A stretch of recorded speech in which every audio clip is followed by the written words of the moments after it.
Hello friends, welcome to you and me. आज हम बात करेंगे सैमसंग के स्मार्ट माइक्रोवेव की। तो ये मेरा माइक्रोवेव जो है वो मैंने 15 दिन पहले ही लिया था।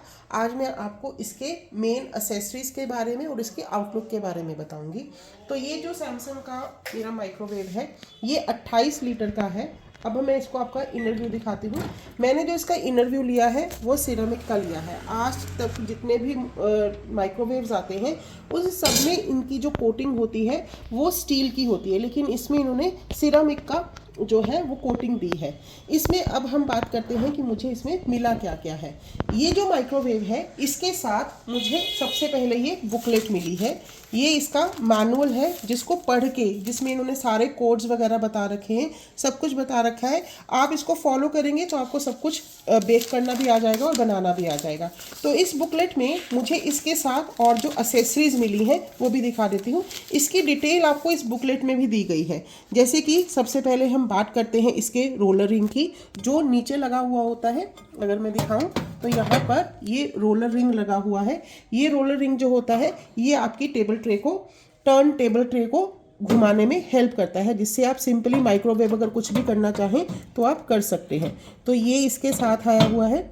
दूसरा, इसके साथ आपको एक छोटा स्टैंड मिलेगा जिसको ये रैक बोलते हैं। इसके ऊपर अगर आपने कुछ भी करना हो, ग्रिल वगैरह करना हो या कुछ रख के बेक करना हो तो वो आप कर सकते हैं। लेकिन ध्यान रखना कि अगर आपने माइक्रोवेव चलाया है तो आप अगर इसको रखेंगे तो ये शॉर्ट हो सकता है। तो ये सिर्फ तभी यूज़ करना है अगर आपने इसके ऊपर कुछ बेक करना है और इसके ऊपर आपने ये जो ट्रे है, जो आपकी क्रस्ट प्लेट है, ये रखी हो, तभी आप इसको यूज़ करेंगे। आप इसको डायरेक्ट यूज़ नहीं करेंगे। तो ये इसके साथ एक क्रस्ट प्लेट आती है। अगर आपने नीचे रखना है, यानी हीट नीचे की ज़्यादा चाहिए, ऊपर से आपको लो फ्लेम चाहिए, तो आप ये लो स्टैंड को यूज़ करेंगे। इसके साथ ही एक बड़ा स्टैंड आता है। ये बड़ा स्टैंड जो है ये अगर आपने ऊपर जल्दी से सेकना हो कोई भी चीज़ को तो फिर आप भाई बड़ा स्टैंड यूज़ करेंगे। इसके साथ आपको ये कटलरी सेट मिलता है जिसमें कि आपको स्क्रूअर मिलता है। ये नया आया है मॉडल के साथ। इस मॉडल के साथ ये नया आया है। इसमें अगर आपने कुछ भी ग्रिल करना हो, जैसे कि पनीर टिक्का बनाना है, तो आप इसको यहाँ पर स्क्रूअर्स में डाल के ये कर सकते हैं। ये बाउल इसके साथ ही मिला है। ये बाउल जो है वो बेसिकली आपको अगर कुछ भी लिक्विड है जो आप ग्रिल कर रहे हैं, उसका कोई भी मसाला वगैरह है तो वो आपका माइक्रोवेव गंदा ना हो, ये इसलिए दिया गया है। अदरवाइज आप इसको कुछ हॉट करने के लिए भी यूज़ कर सकते हैं। अब हम बात करते हैं इसके ऊंचाई, लंबाई और गहराई की। तो अगर मैं बात करूं तो ये 28 लीटर का माइक्रोवेव है। अगर मैं इस तरह से बात करूं तो ये 21 इंच में है। और अगर मैं पीछे की तरफ गहराई में बात करूं तो गहराई में ये 17 इंच आता है। और इसी तरह से अगर मैं इसकी ऊंचाई की बात करूं तो ये 11 इंच में है। कई बार हम लोगों ने माइक्रोवेव स्पेस के हिसाब से खरीदना होता है तो लोग जो है वो बहुत कम बताते हैं, लेकिन इसका पीछे का जो बैक है वो आप मान के चलिए कि अगर आपको पीछे रखना है, थोड़ी हवा भी क्रॉस होती हो, तो ये 17 इंच के आसपास आपका आता है।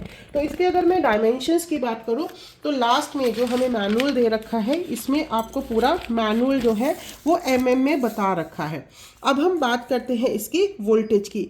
मैक्सिमम टू मैक्सिमम पावर जो है ये 2900 वाट की यूज़ करता है। इसी तरह से अगर आप खाली माइक्रोवेव चलाते हैं, खाली मैं माइक्रोवेव की बात करूं, ये वाला जिसमें हम सिर्फ खाना गर्म करते हैं या कुछ भी हमने खाना गर्म करना हो, तो वो माइक्रोवेव जो है वो 1400 वाट लेता है। अगर मैं ग्रिल की बात करूं, जैसे मैंने आपको बताया कि अगर आपने पनीर टिक्का बनाना है तो उसमें ग्रिल की ऑप्शन में आपको जो है वो मैक्सिमम टू मैक्सिमम 1400 लगेगा। लेकिन अगर आप इसका कन्वेंशन यानी कि एयर फ्रायर यूज़ करते हैं, इसके ऊपर एक फ़ैन लगा हुआ है, अगर हम उसको यूज़ करते हैं तो उस केस में ये 2100 वाट जो है वो यूज़ करता है। तो वैसे तो लोग कहते हैं कि आजकल माइक्रोवेव नहीं लेना चाहिए, हमें हेल्दी खाना चाहिए, लेकिन जब मैं एक स्मार्ट माइक्रोवेव की बात करती हूँ तो इसमें आप ग्रिलिंग, बेकिंग और खाना गरम और कन्वेंशंस के साथ डिफरेंट फूड आइटम्स जो है वो बना सकते हैं। तो एक वर्किंग लेडी के लिए ये बहुत ही ज़रूरी हो गया है, जिसमें आपकी भागदौड़ की ज़िंदगी में आपको बहुत ज़्यादा करना पड़ता है, तो उसमें ये बड़ा हेल्पफुल है। मेरे लिए तो ये अच्छा किचन गैजेट है, तो मुझे लगता है कि आप लोगों को भी पसंद आएगा। नेक्स्ट वीडियो में हम इसके कॉम्बिनेशंस की बात करेंगे, किस तरह से आप इसको यूज़ कर सकते हैं उसके बारे में बात करेंगे। अभी के लिए अगर आपको ये वीडियो पसंद आया तो लाइक, शेयर और सब्सक्राइब करना ना भूलें। Thank you.